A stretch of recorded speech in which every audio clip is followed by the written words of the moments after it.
जय श्री राम दोस्तों, मैं शीतल आपका स्वागत करती हूँ मेरे YouTube चैनल अनमोल बात। भीतर से जग जाना ध्यान है, सदा निर्विचार की दशा में रहना ही ध्यान है। दोस्तों, योग का 8वां अंग ध्यान अति महत्वपूर्ण है।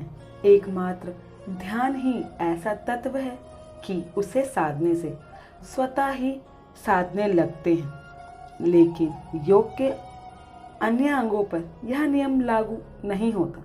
दोस्तों, ध्यान दो दुनिया के बीच खड़ी रहने की एक स्थिति है। दोस्तों, जहाँ चित्त को लाया जाए, चित्त का मतलब होता है आपका माइंड। मैं कोशिश करती हूँ कि मैं अपनी वीडियो में बहुत आसान शब्दों का प्रयोग करूँ ताकि आप अच्छे समझ पाए। जहाँ चित्त को लाया जाए उसी में वृत्त का एक तार चलना ध्यान है। धारणा का अर्थ चित्त को एक जगह लाना या ठहराना है, लेकिन ध्यान का अर्थ है जहाँ भी चित्त ठहरा हुआ है उसी में वृत्त का एक तार चलना ध्यान है। उसमें जागरूक रहना ध्यान है। दोस्तों, ध्यान का अर्थ एकाग्रता नहीं होता। एकाग्रता टॉर्च की स्पॉटलाइट की तरह होती है जो किसी एक जगह को ही फोकस करती है, लेकिन ध्यान उस बल्ब की तरह है जो चारों दिशाओं में प्रकाश फैलाती है। आमतौर पर आम लोगों का ध्यान बहुत कम वॉट का होता है, लेकिन योगियों का ध्यान सूरज की प्रकाश की तरह होता है जिसकी रोशनी में ब्रह्मांड की हर चीज पकड़ में आ जाती है। दोस्तों, बहुत से लोग क्रियाओं को ध्यान समझने की भूल करते हैं, जैसे सुदर्शन क्रिया, भवावती ध्यान क्रिया और सहज योग ध्यान।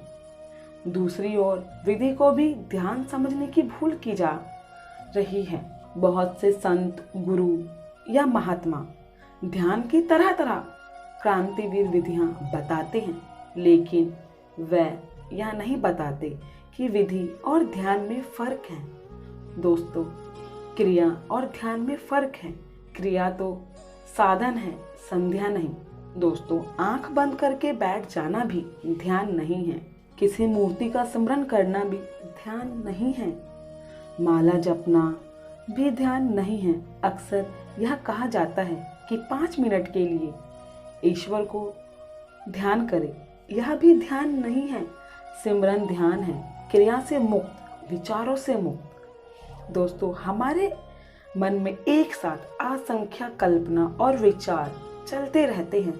इससे मन मस्तिष्क में कोहाल सा बना रहता है। हम नहीं चाहते, फिर भी यह चलता रहता है। आप लगातार सोच सोच कर स्वयं को कम और कमजोर करते जा रहे हैं। ध्यान अनावश्यक कल्पना व विचारों को मन से हटाकर शुद्ध और निर्मल मौन में चले जाना है। दोस्तों, ध्यान जैसा जैसा गहराता है, व्यक्ति साक्षी भाव में स्थित होने लगता है। उस पर किसी भी भाव का, कल्पना और विचारों का क्षण मात्र भी प्रभाव नहीं पड़ता। मन और मस्तिष्क का मौन हो जाना ही ध्यान का प्राथमिक स्वरूप है। विचार और अतीत के सुख दुख में जीना ध्यान के विरुद्ध है। दोस्तों, ध्यान में इंद्रियां मन के साथ, मन बुद्धि के साथ और बुद्धि अपने स्वरूप आत्मा में लीन होने लगती है। जिन्होंने साक्षी या दृष्ट भाव समझ में नहीं आता, उन्हें शुरू में ध्यान का अभ्यास आंख बंद करके करना चाहिए। फिर अभ्यास बढ़ जाने पर आंख बंद हो या खुली, साधक अपने स्वरूप के साथ ही जुड़ा रहता है और अंततः वह साक्षी भाव में स्थित होकर किसी भी काम को करते हुए भी ध्यान की अवस्था में रह सकता है। तो दोस्तों, ये थी मेरी आज की वीडियो। आपको कैसी लगी प्लीज़ मुझे कमेंट करके बताइएगा। अगर आपको ऐसी ही वीडियोस देखना पसंद है तो मेरे चैनल को सब्सक्राइब कीजिएगा। और यहाँ तक मेरी वीडियो देखने के लिए आप सभी का बहुत बहुत धन्यवाद। और हाँ दोस्तों, प्लीज़ इसे शेयर करना ना भूलिएगा।